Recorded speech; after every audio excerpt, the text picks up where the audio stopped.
Hello, everyone. I'm Samuel Isaiah, and it's an honor and privilege for me to be here today in the midst of aspiring, brilliant, and exciting young minds and talents. Before I continue, I would like to thank the Master's Ceremony for the humbling introduction. I would like to honor Miss Anne Fowles, Mr. Simon Millward, Miss Sandy Van Newton, and Mr. Magnus Reschler for bringing me here today to have the honor of sharing with all of you at the IGB International School graduation ceremony. Ladies and gentlemen, when I was looking at some of the documents that IGB sent me, I noticed the vision statement of IGB International School.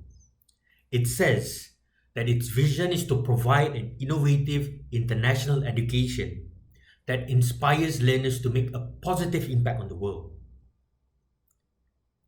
That phrase, make a positive impact on the world, resonated with me. It resonated with what I'm doing, what I have been doing for the past 10 years. You see, I was teaching in an Orang Asli school. And for those of you who don't know about the Orang Asli is the indigenous tribe of Malaysia. They are scattered around the Semenanjung, Malaysia, and the specific tribe that I was teaching was called the Chakun tribe. Now, this community suffers and deals with a lot of issues with regards to education mostly.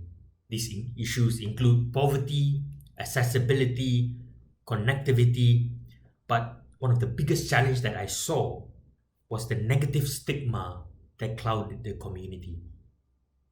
Ladies and gentlemen, my focus today will be about how we can make a positive impact on the world and how we can learn from each other to come together and make this world a better place.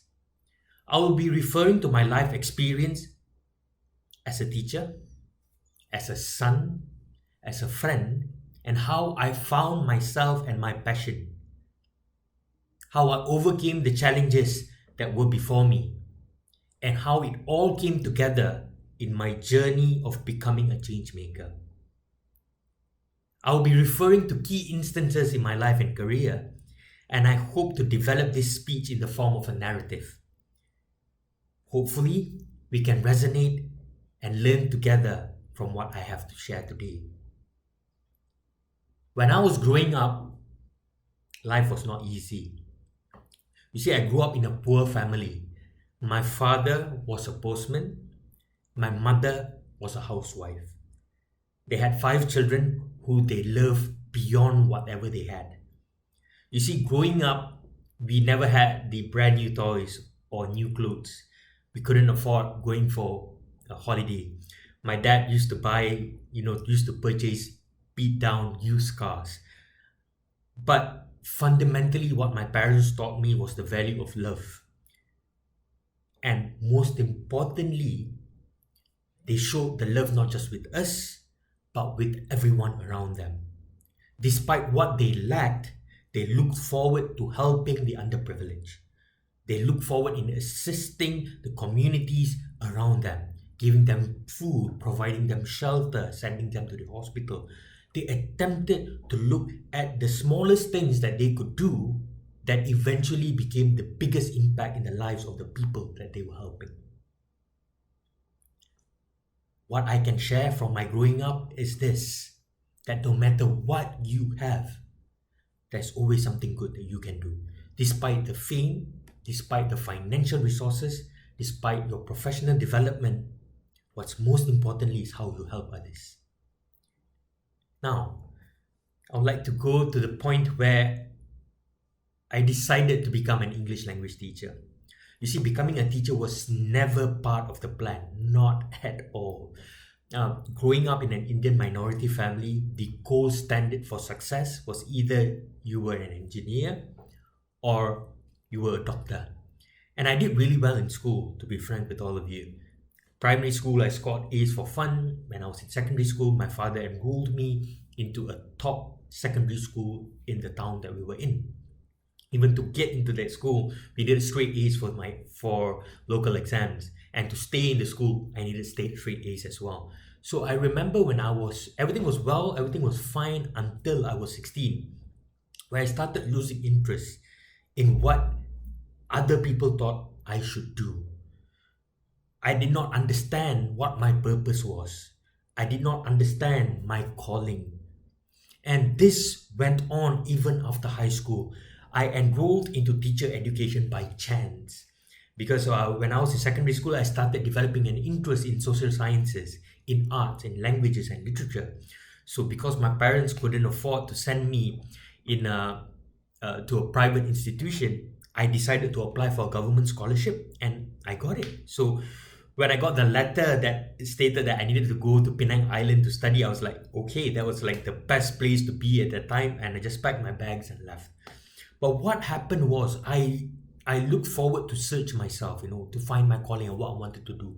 But that did not happen. You see, that did not happen. I tried to open my minds and I tried to open my hearts to different possibilities, but it didn't happen. And I think this is what happens in life. They are not as straightforward as you want them to be. It's not about completing school, getting a high paying job right away.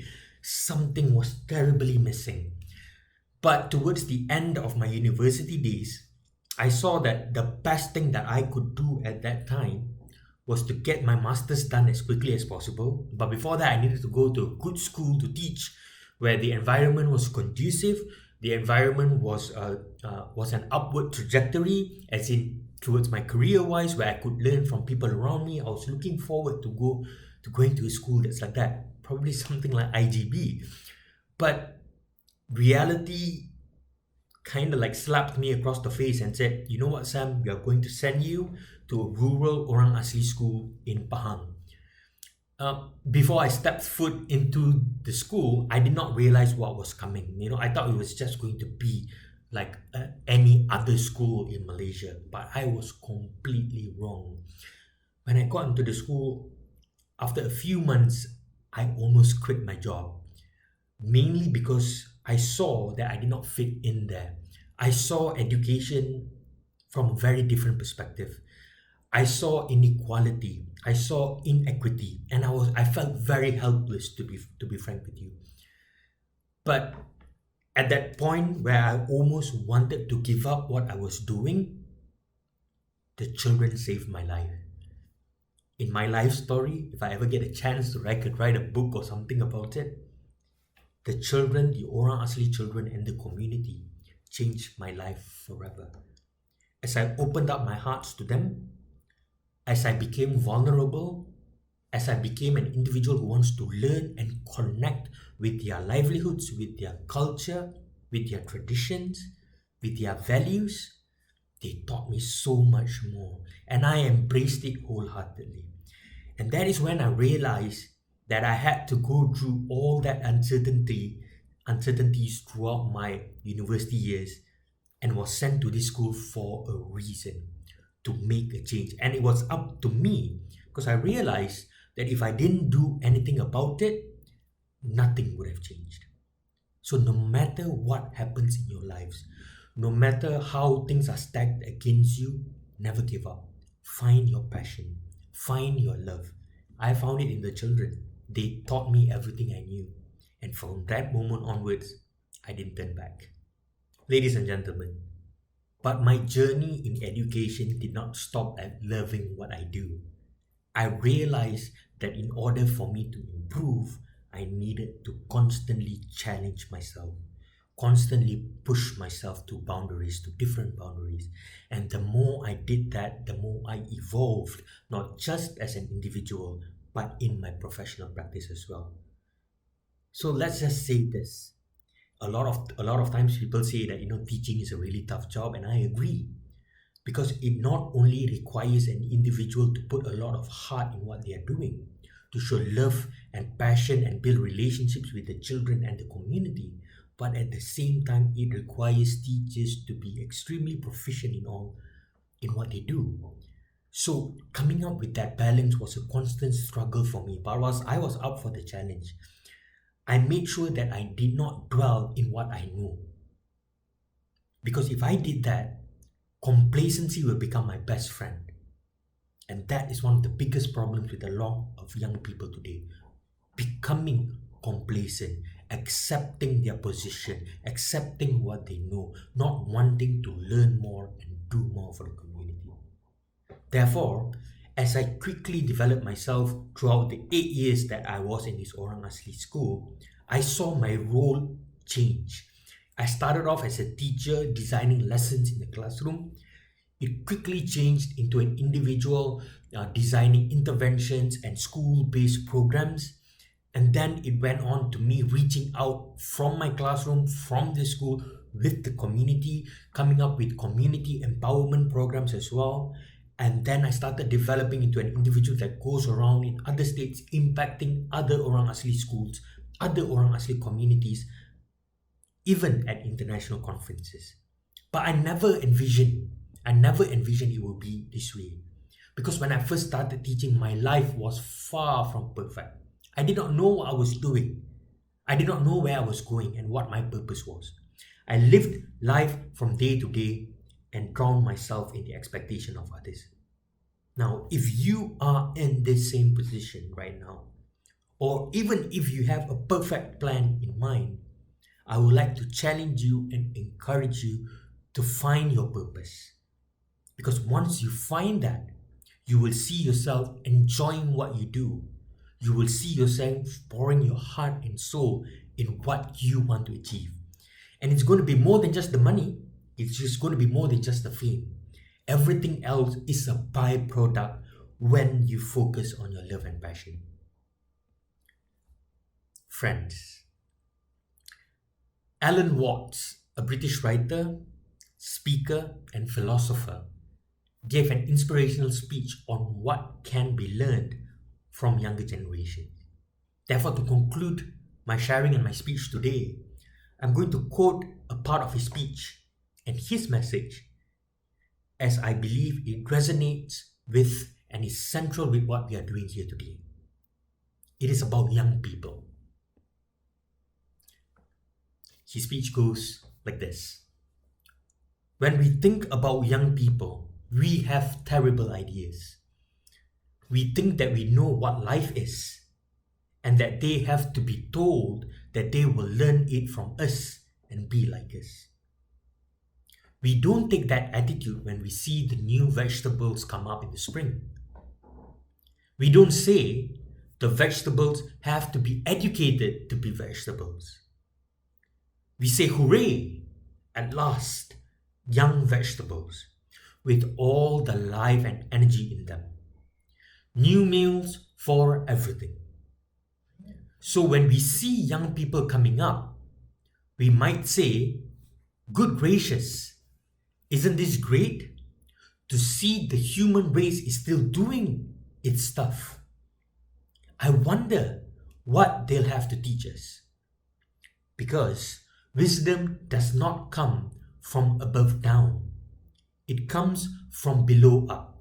And where the wisdom is, that's where the wisdom is surging right into us. The old people, listen, old people, we have a function. The old people, they have a function. But in order to fulfill that function, they have to understand first that they can learn from the young sources. If they understand that, then they can be wise and be teachers. If they don't understand that, they never can. Isn't that powerful, everyone? In my practice as a teacher, a mentor, friend, and family to my students, I've always believed that learning is a collaborative process. And beyond that, life is an empowering process where we owe it to each other to empower one another, regardless of how young you are. My students not only taught me this, but we collectively viewed what we experienced as something that was achieved together, conceived together. It was never about Samuel, Isaiah giving them something. It was something that we achieved together. Therefore, this inclusive and autonomy empowering nature of the education that I cherished and my students cherish makes the whole process so much more meaningful. Something that we want to do, something that we love to do, and we together foresee the potential that we all Never knew we had. And before we knew it, we had accomplished amazing things together. Things that we never thought impossible. Therefore, I believe that with your graduation, your young, brilliant minds, as cliche as this might sound, is the future. Your involvement in the future of this country, in the future of this world, should be more than just a facade of advocacy. I believe you have what it takes for it to be of significant value, commanding and leading changes not just in the future, but right now. This means that Samuel Isaiah, your teachers, the adult society, owe it to you to attempt to do one of the hardest things in the world, which is to actively listen to you. I, Samuel Isaiah, would like to congratulate all 36 graduates of the IGB International School. I believe you're all destined for great things. And if you put your heart at the right place, and if you focus on love and passion, if you continuously seek to improve, if you welcome challenges and take them head on, I believe we can all make a difference together. Don't wait for everything to be perfect. This is a messed up world. Thank you.